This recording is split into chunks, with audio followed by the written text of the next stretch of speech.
Dear students, welcome back to the next class of biology. കഴിഞ്ഞ ക്ലാസ്സോടുകൂടി നമ്മുടെ second chapter cell clusters എന്ന് പറഞ്ഞ second chapter അവസാനിച്ചു. ഇന്നത്തെ ക്ലാസ്സിൽ നമ്മൾ നമ്മുടെ തേർഡ് ചാപ്റ്റർ സ്റ്റാർട്ട് ചെയ്യാണ്. തേർഡ് ചാപ്റ്ററിന്റെ പേരാണ് let's regain our field. Okay, so എന്താണ് ഈ ലെറ്റ്സ് റീഗെയിൻ ദ ഫീൽഡ്? ഇതിന്റെ മീനിങ് എന്താണ്? ലെറ്റ്സ് റീഗെയിൻ എന്ന് പറഞ്ഞാൽ എന്താ? വീണ്ടെടുക്കാം. ഫീൽഡ് എന്ന് പറഞ്ഞാൽ കൃഷിയിടങ്ങൾ അല്ലെ? അപ്പൊ വീണ്ടെടുക്കാം വിളനിലങ്ങൾ, നമ്മുടെ കൃഷി ഇടങ്ങൾ നമുക്ക് വീണ്ടെടുക്കുക എന്നതാണ് ഈ ഒരു ചാപ്റ്ററിന്റെ നെയിം. ഓക്കെ, അപ്പൊ ഈ ചാപ്റ്റർ എന്തിനെ ബേസ് ചെയ്തിട്ടുള്ള ചാപ്റ്റർ ആയിരിക്കും? കൃഷിയെ ബേസ് ചെയ്തിട്ടുള്ള, ഫാമിങ്ങിനെ ബേസ് ചെയ്തിട്ടുള്ള ഒരു ചാപ്റ്ററാണ് നമ്മൾ ഇനി പഠിക്കാൻ പോകുന്നത്. അപ്പൊ കൃഷിയും കൃഷിയെ സംബന്ധമായ കാര്യങ്ങളുമാണ് നമ്മൾ ഈ ചാപ്റ്ററിൽ ഡിസ്കസ് ചെയ്യുന്നത്. ഓക്കെ, ഇപ്പൊ നമ്മളെ പേരിലുണ്ട് വീണ്ടെടുക്കാം വിളനിലങ്ങൾ, ലെറ്റ്സ് റീഗെയിൻ അവർ ഫീൽഡ്. എവിടേക്കാണ് നമ്മുടെ ഈ വിളനിലങ്ങളൊക്കെ പോയത്? നമ്മളുടെ വിളനിലങ്ങളൊക്കെ വീണ്ടെടുക്കുക എന്നതാണ് ഈ ഒരു പാഠഭാഗം കൊണ്ട് അർത്ഥമാക്കുന്നത്. അപ്പൊ നമുക്കറിയാം, നമ്മൾ ഇന്ന് കണ്ടുവരുന്നതാണ് ഇന്നത്തെ സമൂഹത്തിന് കൃഷി ചെയ്യാൻ വളരെയധികം വിമുഖത കാണിക്കുന്ന ഒരു ടൈമാണ്. ഇപ്പൊ നമുക്കറിയാം, നമ്മൾ മറ്റു ജോലികളൊക്കെ തിരഞ്ഞെടുക്കുമ്പോഴും ആരും ഇന്ന് എന്ത് ചെയ്യുന്നില്ല, കർഷകനാകണം എന്ന് പറയുന്ന ഒരു താല്പര്യം അല്ലെങ്കിൽ ആ ഒരു ഡ്യൂട്ടി ചെയ്യാൻ ഇന്ന് നമ്മുടെ സമൂഹത്തിലെ ഒരാൾ പോലും മുന്നോട്ട് വരുന്നില്ല. വളരെ ചുരുക്കം പേരാണ് ഇതിന് താല്പര്യം കാണിക്കുന്നത്. ഓക്കെ, ഇപ്പൊ കൃഷി ചെയ്യാനുള്ള ഒരു മനസ്സ് ഇന്നത്തെ സമൂഹത്തിലെ വളരെ കുറഞ്ഞുകൊണ്ടിരിക്കുന്ന ഒരു സമയമാണ്. ഓക്കെ, അത് മാത്രമല്ല, നമ്മൾ കണ്ടിട്ടുണ്ട്, നമ്മൾ ശ്രദ്ധിച്ചിട്ടുണ്ടാവും, കൃഷിയിടങ്ങളുടെ അളവും ഇന്ന് കുറഞ്ഞുകൊണ്ടിരിക്കുകയാണ്. പണ്ട് കൃഷിയിടങ്ങൾ ഉണ്ടായിരുന്നു, ധാരാളം പാടങ്ങൾ ഉണ്ടായിരുന്നു. ഇന്ന് ആ പാടമൊക്കെ എന്തായി? നികത്തി അതിൽ ബിൽഡിങ്സ്, ഹൗസ് ഒക്കെ കയറിപ്പോയി കയറ്റുകയാണ് അല്ലെ? അപ്പൊ കൃഷിയിടങ്ങൾ എന്താണ്? ഇന്ന് നിരത്തുകളും അതുപോലെ തന്നെ ഷോപ്പിംഗ് കോംപ്ലക്സുകളും വീടുകളും ഒക്കെ ഏറ്റുമാറുകയാണ്. ഓക്കെ, കൃഷി ചെയ്യാൻ ആർക്കും മനസ്സില്ലാതാവുകയും അതുപോലെ തന്നെ കൃഷിയിടത്തിന്റെ അളവ് ഇന്ന് കുറഞ്ഞു വരികയുമാണ് ചെയ്യുന്നത്. ഓക്കെ, അപ്പൊ ഈ ഒരു പ്രശ്നം നമ്മൾ ഇത് ഇങ്ങനെ തുടർന്നു കൊണ്ടിരിക്കുകയാണെങ്കിൽ വളരെ വലിയൊരു പ്രശ്നത്തെയാണ് നമ്മൾ ഇനി നേരിടാൻ പോകുന്നത്. ഏതാണ് ആ പ്രശ്നം? ഏത് പ്രശ്നത്തെയാണ്? കൃഷിയില്ലെങ്കിൽ, കൃഷിയിടങ്ങളില്ലെങ്കിൽ നമ്മൾ ഏത് പ്രശ്നത്തെയാണ് ഫേസ് ചെയ്യുന്നത്? യെസ്, ഫുഡ് സ്കാർസിറ്റി അല്ലെ? ഭക്ഷ്യക്ഷാമത്തെയാണ് ഇനി നമ്മൾ നേരിടാൻ പോകുന്നത്. നമുക്കറിയാം, നമ്മുടെ ലോകത്തിന്റെ പല കോണുകളിലും, അതായത് രാജ്യത്തിന്റെ പല സ്റ്റേറ്റുകളിലും ഇന്ന് ഭക്ഷ്യക്ഷാമമുണ്ട്. ഓക്കെ, ഫുഡ് ഇല്ലാത്ത ഒരുപാട് ജനങ്ങളുണ്ട്. മനസ്സിലായോ? ഭക്ഷ്യക്ഷാമം നേരിട്ട് കൊണ്ടിരിക്കുന്ന ഒരു സമൂഹം തന്നെ ഇന്ന് നമുക്ക് മുന്നിലുണ്ട്. ഓക്കെ, അപ്പോൾ എന്തായിരിക്കാം ഈ ഫുഡ് സ്കാർസിറ്റി, ഭക്ഷ്യക്ഷാമത്തിന്റെ കാരണങ്ങൾ എന്തൊക്കെയായിരിക്കാം? നമുക്കറിയാം, ഒന്നാമത്തെ കാരണം എന്ന് പറയുന്നത് എന്താണ്? ഫാമേഴ്സ് ഇല്ലാതിരിക്കുക. ആ ഡ്യൂട്ടി ചെയ്യാൻ ആരും ഇന്ന് മുന്നോട്ട് വരാത്തൊരവസ്ഥയുണ്ട്. ഇനി അത് മാത്രമല്ല, ലാക്ക് ഓഫ് ഫീൽഡ്, കൃഷിയിടങ്ങൾ കുറഞ്ഞുകൊണ്ട് വരികയാണ് അല്ലെ? കുറഞ്ഞു വരികയാണ്. ഇന്നത്തെ ഒരു സമൂഹത്തിലെ ഇന്ന് കൃഷിയിടങ്ങൾ തന്നെ ഇല്ലാതായിക്കൊണ്ടിരിക്കുകയാണ്. അപ്പൊ ലാക്ക് ഓഫ് ഫീൽഡും അതിനൊരു കാരണമാവാം. ഓക്കെ, ഇനി അത് മാത്രമല്ല, നമുക്കറിയാം, നമ്മളിപ്പോൾ ഏറ്റവും കൂടുതൽ എൻവറോൺമെന്റുമായിട്ട് കളിക്കുന്ന, അതായത് എൻവറോൺമെന്റിന് ദോഷമുള്ള എല്ലാ കാര്യങ്ങളും ചെയ്തുകൊണ്ടിരിക്കുന്ന ഒരു സമയമാണ് ഇപ്പോൾ അല്ലെ? നമ്മൾ എന്ത് ചെയ്യാണ്? നമ്മുടെ പ്രകൃതിയെ മൊത്തം നശിപ്പിച്ചുകൊണ്ടിരിക്കുകയാണ് അല്ലെ? അപ്പൊ നമുക്കറിയാം, പ്രകൃതിയെ നശിപ്പിക്കുമ്പോൾ പ്രകൃതി നമുക്ക് തിരിച്ചെന്താ തരുന്നത്? നാച്ചുറൽ കലാമിറ്റീസ്, നാച്ചുറൽ ഡിസാസ്റ്റേഴ്സ് നമുക്ക് തന്നുകൊണ്ടിരിക്കുകയാണ് അല്ലെ? അപ്പോൾ സുനാമി, ഭൂകമ്പം പോലുള്ളതൊക്കെ വന്നാലും, നാച്ചുറൽ കലാമിറ്റീസ് വന്നാലും എന്താണ് അവിടെ ചെയ്യുന്നത്? നമ്മുടെ കൃഷി ഇല്ലാതാവുകയാണ് അല്ലേ? ഇനി ഇത് മാത്രമല്ല, നമ്മുടെ ക്ലൈമറ്റിൽ എന്ത് സംഭവിക്കുന്നുണ്ട്? ചേഞ്ച് സംഭവിക്കുന്നുണ്ട്. അപ്പൊ ക്ലൈമറ്റ് ചേഞ്ചും എന്തിന് കാരണമാവുന്നുണ്ട്? നമ്മുടെ ഫാമിങ്ങിനെ, അല്ലെങ്കിൽ ഇന്ന് ഫാമേഴ്സ് നേരിടുന്ന ഒരു ക്രൈസിസ് തന്നെയാണ്. ഓക്കെ, ഇന്ന് ഫാമിംഗ് നേരിടുന്ന ഒരു ക്രൈസിസ് തന്നെയാണ്. ഇനി അതുകൂടാതെ നമുക്കറിയാം, പെസ്റ്റ് അറ്റാക്ക്. ഇതൊക്കെ എന്തിന് കാരണമാകാം? ഫുഡ് സ്കാർസിറ്റിക്ക് കാരണമാവാം. ഓക്കെ, അപ്പോ ഈ ഫുഡ് സ്കാർസിറ്റി അപ്പൊ നിങ്ങൾക്ക് എന്താണ് ഈ ഫുഡ് സ്കാർസിറ്റി എന്ന് മനസ്സിലായില്ലേ? ഭക്ഷ്യക്ഷാമം. അതിന്റെ കാരണങ്ങൾ നമുക്ക് പലതാണ്, നമുക്ക് തന്നെ എഴുതാല്ല, ഇഷ്ടം പോലെ കാരണങ്ങളുണ്ട്. Okay, then what is food security? Food security എന്ന് പറഞ്ഞാൽ എന്താണ്? Security is the situation that ensure sufficient food for everyone to lead healthy life. Okay, എല്ലാവർക്കും സഫിഷ്യന്റ് ആയി ഫുഡ് ലഭ്യമാക്കുക എന്നത് അർത്ഥമാക്കിയിട്ടുള്ളതാണ് എന്ത്? Food security. Okay, what is food security? Food security is the situation that ensure sufficient food for everyone to lead healthy life. Okay, എല്ലാവർക്കും healthy ലൈഫിന് വേണ്ടി sufficient food ലഭ്യമാക്കുക എന്നതാണ് ഫുഡ് സെക്യൂരിറ്റി കൊണ്ട് അർത്ഥമാക്കുന്നത്, അല്ലെ? ഇപ്പൊ നമുക്കറിയാം ഇന്ന് ഒരുപാട് ഫുഡ് എല്ലാ ജനങ്ങളിലോട്ടും എത്തിക്കാൻ നമുക്കറിയാം. റേഷൻ കടകൾ പ്രവർത്തിക്കുന്നുണ്ട്, അല്ലേ? അതുപോലെ തന്നെ സപ്ലൈ കുറഞ്ഞ വിലയിൽ നമുക്ക് ഇന്ന് ധാരാളം ഫുഡ് ലഭിക്കുന്നുണ്ട്, അല്ലെ? റേഷൻ കടകളിലാണെങ്കിൽ കാറ്റഗറൈസ് ചെയ്തിട്ട് ഓരോ ജനങ്ങളിലോട്ടും അവർക്ക് വേണ്ടത്ര അരിയും ധാന്യങ്ങളും ഇന്ന് നൽകുന്നുണ്ട്. ഓക്കെ, സപ്ലൈകോ പോലുള്ള സ്ഥാപനങ്ങൾ എന്താ ചെയ്യുന്നത്? അതും കുറഞ്ഞ അളവിൽ എല്ലാ ധാന്യങ്ങളായിക്കോട്ടെ പയറുവർഗ്ഗങ്ങളായിക്കോട്ടെ ഒക്കെ സാധാരണ ജനങ്ങളിലോട്ടും എത്തിക്കുന്നുണ്ട്. അപ്പോൾ ഫുഡ് സെക്യൂരിറ്റി എന്ന് ഉള്ളത് കൊണ്ട് അർത്ഥമാക്കുന്നത് എല്ലാ ജനങ്ങളിലോട്ടും അവരുടെ ഹെൽത്തി ലൈഫിന് ആവശ്യമായിട്ടുള്ള സഫീഷ്യൻറ്റ് ഫുഡ് എത്തിക്കുക എന്നാണ്. ഇനി നോക്കാം, നിങ്ങളുടെ ടെക്സ്റ്റ് ബുക്കിൽ ഒരു ടേബിൾ ഉണ്ട്, നമ്മുടെ റൈസിന്റെ പ്രൊഡക്ഷന് റിലേറ്റ് ചെയ്തിട്ടുള്ള ഒരു ടേബിളാണ്. നമുക്ക് ആ ടേബിൾ ഒന്ന് അനലൈസ് ചെയ്യാം.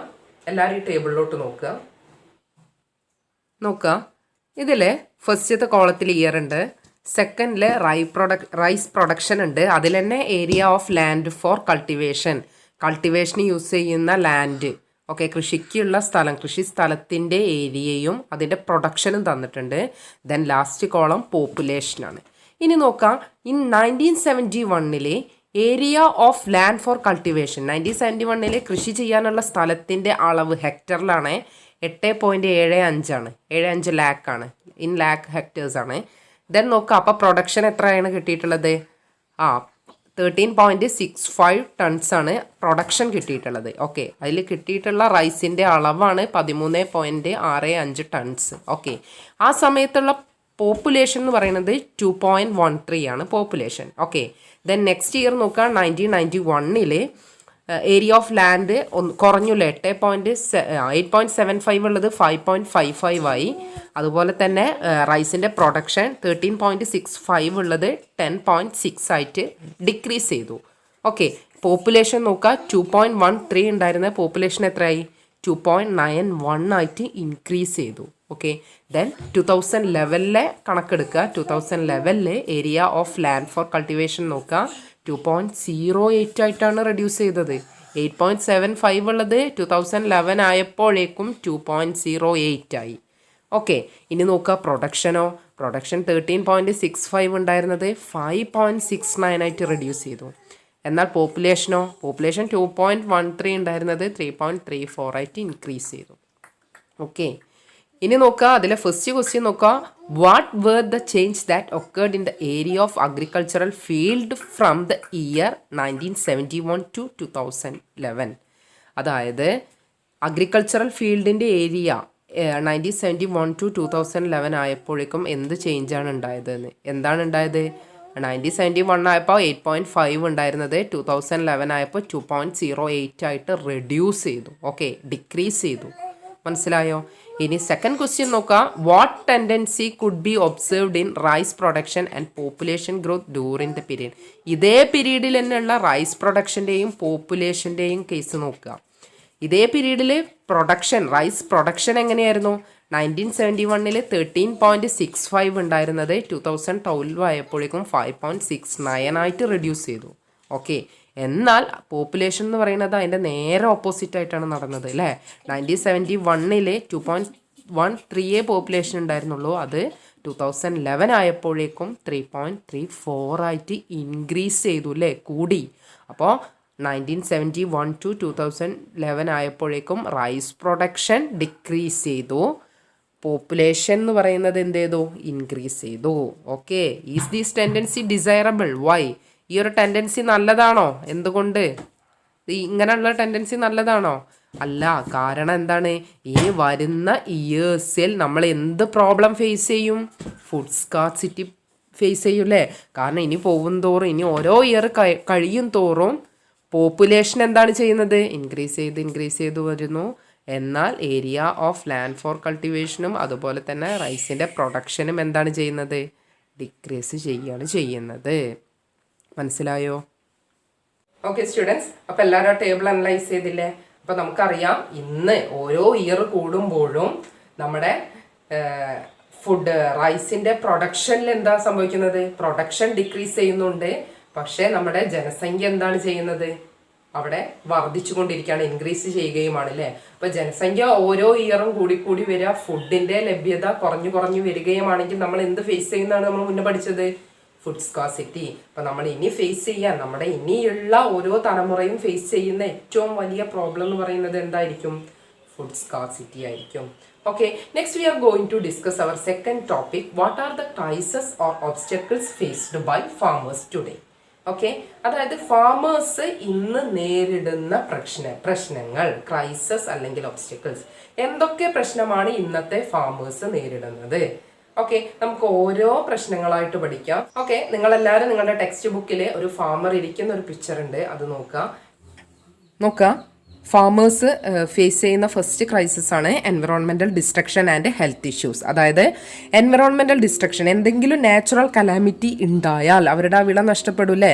അപ്പോൾ നാച്ചുറൽ കലാമിറ്റീസ് അഥവാ environmental destruction and health issues, ആ ഉണ്ടായിട്ടുള്ള വിളയ്ക്ക്, കൃഷിക്ക് എന്തെങ്കിലും ഒരു ഹെൽത്ത് ഇഷ്യൂ ഉണ്ടായാലും എന്താണ് അത് അവർ ഫേസ് ചെയ്യുന്ന ഒരു ക്രൈസിസ് ആണ്. Okay, then second one lakh of space. Lakh of space എന്ന് പറഞ്ഞാൽ എന്താ?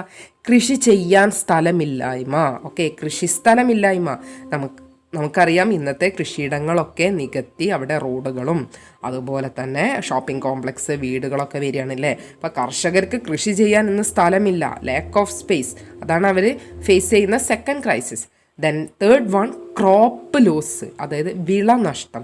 അവർ കൃഷിയൊക്കെ ചെയ്തു, വിള അങ്ങനെ കായ്ക്കാറാവുന്ന സമയമാകുമ്പോഴേക്കും അതിന് വല്ല ലോസും സംഭവിക്കുക. ക്രോപ്പ് ലോസ്, വിള നഷ്ടം. ഓക്കെ, അതായത് ഉണ്ടാക്കിയ അത്ര വിള അവർക്ക് അതായത് അവർ ഇറക്കിയ അത്രയും അവർക്ക് എന്ത് കിട്ടിയില്ല? ഉൽപ്പന്നം കിട്ടിയില്ല. അതാണ് crop loss. Okay, then cost of production, കൃഷി ചെയ്യാനുള്ള പൈസയുടെ അതിൻ്റെ ബുദ്ധിമുട്ട്, അതിൻ്റെ കോസ്റ്റ്. ഓക്കെ, ഇപ്പോൾ ഒരു കർഷകന് ഒരു കൃഷി ചെയ്യണമെങ്കിൽ ഒരുപാട് ലക്ഷം പൈസ വേണമല്ലേ. ഇപ്പം നെല്ലാണെങ്കിൽ വിത്ത് വാങ്ങാനും അതുപോലെ തന്നെ കൃഷിസ്ഥലം ഉഴുതുമറിക്കാനും ഞാറ് നടാനും അങ്ങനെ ഓരോന്നിനും പൈസ അവർക്കാവൂലേ. അപ്പോൾ പ്രൊഡക്ഷൻ നടത്താൻ, അതായത് കൃഷി ചെയ്യാനുള്ള കോസ്റ്റ് അവർ നേരിടുന്ന അടുത്ത ക്രൈസിസ് ആണ്. ഓക്കെ, നെക്സ്റ്റ് ആണ് ഫോൾ ഇൻ പ്രൈസ്, അതായത് വില നഷ്ടം. ഇപ്പം നമുക്കറിയാം ഒരു കർഷകൻ കൃഷി ചെയ്തു, നെല്ല് കൃഷി ചെയ്തു, അയാളത് വിളവെടുത്തു മാർക്കറ്റിൽ വിൽക്കാൻ കൊണ്ടുവരുന്ന സമയത്ത് ആ സമയത്തായിരിക്കും അതിൻ്റെ വില, നെല്ലിൻ്റെ വില കുറയുക. അപ്പോൾ അയാൾക്ക് നഷ്ടമല്ലേ? അയാൾ ഇറക്കിയ വില അതിനേക്കാളും കൂടുതലായിരിക്കും. പക്ഷെ അത് മാർക്കറ്റിൽ കൊണ്ടുപോയപ്പോൾ അതിൻ്റെ പകുതി വില അയാൾക്ക് കിട്ടിയിട്ടുള്ളൂ. അപ്പോൾ അവർക്ക് എന്ത് ചെയ്തു? Fall in price. ഇപ്പോൾ കുരുമുളകിൻ്റെ കേസ് നമുക്ക് നോക്കാം. കുരുമുളക് കൃഷിയൊക്കെ ചെയ്തു, കുരുമുളക് പറിച്ചെടുത്ത് ഉണക്കി അത് കൊണ്ട് കൊടുക്കുന്ന സമയത്തായിരിക്കും, മാർക്കറ്റിൽ എത്തിക്കുമ്പോഴായിരിക്കും അതിൻ്റെ വില എന്ത് ചെയ്തിട്ടുണ്ടായിരിക്കുക? കുറഞ്ഞിട്ടുണ്ടായിരിക്കുക. അപ്പോൾ ഫോൾ ഇൻ പ്രൈസും അവർ ഫേസ് ചെയ്യുന്ന ഒരു ക്രൈസിസ് ആണ്. Then climate change. ഓക്കെ, നമുക്കറിയാം ഇപ്പോൾ ക്ലൈമറ്റ് ചേഞ്ച് ഏറ്റവും കൂടുതലുള്ളൊരു സമയമാണ് ഇപ്പോൾ അല്ലേ. മഴയൊക്കെ വേണ്ട സമയത്ത് വെയിലും വേണ്ട സമയത്ത് മഴയുമാണ്. അപ്പോൾ ഈ ക്ലൈമറ്റിനനുസരിച്ചിട്ടാണ് ഓരോ കർഷകനും കൃഷി ഇറക്കുന്നത്. അപ്പോൾ ക്ലൈമറ്റ് ചേഞ്ച് ചെയ്താൽ അവരുടെ ക്രോപ്പ് എന്ത് ചെയ്യും? ക്രോപ്പ് ലോസും, വിള നഷ്ടം സംഭവിക്കും. Then exploitation by middle man, ഇടനിലക്കാരുടെ ചൂഷണം. നമുക്കറിയാം കർഷകരുടെ അടുത്തുനിന്ന് ഇടനിലക്കാർ എന്ന് പറയുന്നത് കച്ചവടക്കാരാണ്. കച്ചവടക്കാരെന്ത് ചെയ്യും? കർഷകരുടെ അടുത്തുനിന്ന് കുറഞ്ഞ വിലയ്ക്ക് അവരുടെ ഉൽപ്പന്നം വാങ്ങും. എന്നിട്ട് നമ്മളിലോട്ട് അത് എത്തുമ്പോഴോ കൂടിയ വിലയ്ക്ക് അത് അവർ വിൽക്കും അല്ലേ. അതാണ് exploitation by middle man. Middle man എന്ന് ഇതിൽ ഉദ്ദേശിക്കുന്നത് കച്ചവടക്കാരാണ്. കച്ചവടക്കാരെ കർഷകരുടെ അടുത്തുനിന്ന് വില കുറഞ്ഞിട്ട് എന്ത് ചെയ്യും? അവരുടെ ഉൽപ്പന്നങ്ങൾ, അവരുടെ ക്രോപ്പ് മേടിക്കും, വിള മേടിക്കും. ഓക്കെ, എന്നിട്ട് എന്ത് ചെയ്യും? അത് കൂടിയ വിലയിൽ ഉപഭോക്താക്കൾ എന്ന് പറയുന്നത് നമ്മളാണ്, നമ്മളിലോട്ട് എത്തിക്കും. മനസ്സിലായോ? അപ്പോൾ ഇതൊക്കെയാണ് ഫാമേഴ്സ് നേരിടുന്ന ക്രൈസസ് ഓർ ഒബ്സ്റ്റക്കിൾസ്. ഏതൊക്കെയാണ്? Environmental destruction and health issues, then lack of space, then crop loss, then fourth one cost of production, fifth one fall in price, then climate change and exploitation by middleman. Okay students, അപ്പോൾ നമ്മൾ farmers നേരിടുന്ന ഓരോ ക്രൈസിസും discuss ചെയ്തു. അപ്പോൾ ഈ crisis ഒക്കെ ഇല്ലാതാക്കണമെങ്കിൽ ഇപ്പോൾ science students എന്ന നിലയിൽ നമുക്ക് എന്തൊക്കെ ചെയ്യാൻ കഴിയും? നിങ്ങളുടെ അഭിപ്രായങ്ങളൊക്കെ ഒന്ന് പറഞ്ഞേ. എങ്ങനെയൊക്കെ ഇന്ന് ഫാമേഴ്സ് നേരിടുന്ന ക്രൈസിസ് അല്ലെങ്കിൽ ഒബ്സ്റ്റക്കിൾസ് നമുക്ക് ഒരു പരിധി വരെ ഇല്ലാതാക്കാം? സയൻസ് റിലേറ്റഡ് ആയിട്ട് എല്ലാവരും ആൻസർ ചെയ്യാം. ഓക്കെ, ഫസ്റ്റ് വൺ എന്ന് പറയുന്നത് increase the fertility of soil scientifically നമുക്ക് സോയിലിന്റെ ഫെർട്ടിലിറ്റി ഇൻക്രീസ് ചെയ്യാം. Okay, second one high yielding hybrid varieties. അതായത് നല്ല വെറൈറ്റീസ്, നല്ല ക്വാളിറ്റിയുള്ള സീഡ് മാത്രം. നമുക്കറിയാം ഇന്ന് നല്ല ഹൈബ്രിഡ് വെറൈറ്റീസ് ഉണ്ടാക്കിയെടുക്കാൻ സയൻസിന് കഴിയൂല്ലേ. ധാരാളം എക്സ്പെരിമെന്റ് ഇന്ന് നടക്കുന്നുണ്ട്, നല്ല ഹൈബ്രിഡ് വെറൈറ്റീസിനെ ഇന്ന് ഉൽപ്പാദിപ്പിക്കുന്നുണ്ട്. അപ്പൊ നമ്മൾ എപ്പോഴും കൃഷി ചെയ്യുമ്പോൾ ചൂസ് ചെയ്യേണ്ടത് ഹൈ ഈൽഡിങ്, നല്ല വിളവ് തരുന്ന ഹൈബ്രിഡ് വെറൈറ്റീസ് മാത്രം യൂസ് ചെയ്യാം. പിന്നെ നമുക്കൊന്നുള്ളത് ഇന്റഗ്രേറ്റഡ് പെസ്റ്റ് മാനേജ്മെന്റ് ആണ്. ഇത് നമ്മൾ ഡീറ്റെയിൽഡ് ആയിട്ട് ഇനി പഠിക്കുന്നുണ്ട്. ഇന്റഗ്രേറ്റഡ് പെസ്റ്റ് മാനേജ്മെന്റ് എന്ന് പറഞ്ഞാൽ നമുക്ക് ഈ കെമിക്കൽ ഫെർട്ടിലൈസേഴ്സും പെസ്റ്റിസൈഡ്സും ഒന്നും യൂസ് ചെയ്യാതെ നാച്ചുറലി എങ്ങനെ നമുക്ക് പെസ്റ്റിനെ കൺട്രോൾ ചെയ്യാം എന്നതാണ് ഇന്റഗ്രേറ്റഡ് പെസ്റ്റ് മാനേജ്മെന്റ് കൊണ്ട് ഉദ്ദേശിക്കുന്നത്.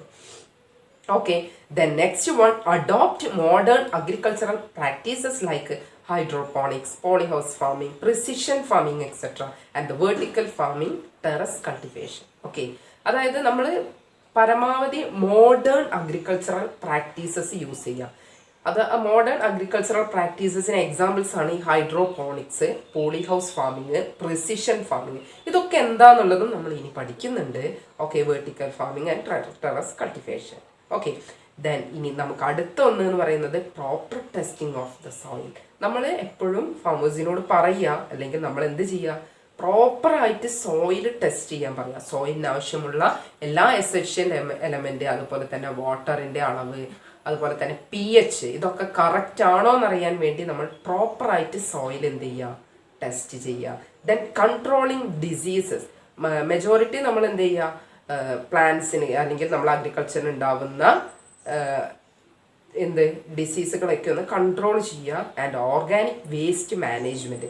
നമ്മൾ എന്ത് ചെയ്യുക, മെയിനായിട്ട് ഓർഗാനിക് വേസ്റ്റ്, നമുക്കറിയാം ബയോഗ്യാസ് പോലെ നമ്മൾ ഓർഗാനിക് വേസ്റ്റ് മാനേജ്മെന്റിനെ പ്രൊമോട്ട് ചെയ്യുക. ആൻഡ് ദ പ്രോപ്പർ ഇറിഗേഷൻ നടത്തുക. ദെൻ അഗ്രികൾച്ചറൽ സൊസൈറ്റീസ്, അതായത് കർഷകരുടെ തന്നെ ഒരു കൂട്ടായ്മ നമ്മൾ ഉണ്ടാക്കിയെടുക്കുക. ഓക്കെ സ്റ്റുഡൻസ്, അപ്പൊ നമുക്ക് മനസ്സിലായി എങ്ങനെയൊക്കെയാണ് നമുക്ക് ഈ ഫാമേഴ്സ് ഫേസ് ചെയ്യുന്ന ക്രൈസിസിനെ എങ്ങനെയൊക്കെ നമുക്ക് ഓവർകം ചെയ്യാം എന്നുള്ളതാണ് നമ്മളിപ്പോൾ ഡിസ്കസ് ചെയ്തത് അല്ലേ. എങ്ങനെയൊക്കെ നമുക്ക് ഓവർകം ചെയ്യാം, നമ്മൾ എന്ത് ചെയ്യുക, സോയിലിന്റെ ഫെർട്ടിലിറ്റി നമ്മൾ ഇടയ്ക്കിടയ്ക്ക് ചെക്ക് ചെയ്യാൻ പറയുന്നുണ്ട്. അത് കൂടാതെ നമ്മൾ എന്ത് ചെയ്യുക, നല്ല hybrid, high yield hybrid varieties മാത്രം യൂസ് ചെയ്യുക. നല്ല ഹൈബ്രിഡ് വെറൈറ്റീസ് യൂസ് ചെയ്യണം. പിന്നെ ഇന്റഗ്രേറ്റഡ് പെസ്റ്റ് മാനേജ്മെന്റ് പ്രൊമോട്ട് ചെയ്യുക. അതായത് നാച്ചുറലി എങ്ങനെ നമുക്ക് പെസ്റ്റിനെ കൺട്രോൾ ചെയ്യാം എന്നുള്ളത് നമ്മൾ ആലോചിക്കണം. അതുകൂടാതെ modern agricultural practices like hydroponics, polyhouse farming, precision farming, vertical farming and terrace cultivation, ഇതിനൊക്കെ പ്രൊമോട്ട് ചെയ്യാം. ഓക്കെ, ഇതൊക്കെ എന്താണെന്നുള്ളത് ഡീറ്റെയിൽഡ് ആയിട്ട് ഇനി പഠിക്കുന്നുണ്ട്. ഓക്കെ, ഇനി ഇത് കൂടാതെ ഓർഗാനിക് വേസ്റ്റ് മാനേജ്മെന്റ് പ്രൊമോട്ട് ചെയ്യണം. പിന്നെ നമ്മൾ എന്ത് ചെയ്യുക, ഇടയ്ക്കിടയ്ക്ക് നമ്മുടെ സോയിൽ ഒന്ന് ടെസ്റ്റ് ചെയ്യണം. ഇനി അത് കൂടാതെ നെക്സ്റ്റ് ഏതാണ്, controlling diseases and proper irrigation. Then agricultural societies, കർഷകരുടെ ഒരു കൂട്ടായ്മ നമ്മൾ എപ്പോഴും ഉണ്ടാക്കിയെടുക്കുക. ഓക്കെ, ഇത്രയുമാണ് ഫാമേഴ്സ് ഫേസ് ചെയ്യുന്ന ക്രൈസിസിനെ എങ്ങനെ ഓവർകം ചെയ്യാം. ഓക്കെ, അപ്പോൾ how can be overcome certain issues in the field of farming എന്ന് ചോദിച്ചാൽ ഇത്രയും ആൻസർ എഴുതാം. ഓക്കെ സ്റ്റുഡൻസ്, അപ്പോൾ ഇന്നത്തെ ക്ലാസ് നിങ്ങൾക്ക് മനസ്സിലായെന്ന് കരുതുന്നു. ഇന്നത്തെ ക്ലാസ്സിൽ നമ്മൾ ഡിസ്കസ് ചെയ്തത് ഫുഡ് സ്കാർസിറ്റിയെയും ഫുഡ് സെക്യൂരിറ്റിയെയും, അതുപോലെ തന്നെ what are the crises or obstacles faced by the farmers today, then how can we overcome certain issues in the field of farming. ഇത്രയും ടോപ്പിക്കാണ് നമ്മൾ ഇന്നത്തെ ക്ലാസ്സിൽ ഡിസ്കസ് ചെയ്തത്. ഓക്കെ, ഇന്നത്തെ ക്ലാസ് നിങ്ങൾക്ക് മനസ്സിലായെന്ന് കരുതുന്നു. Thank you.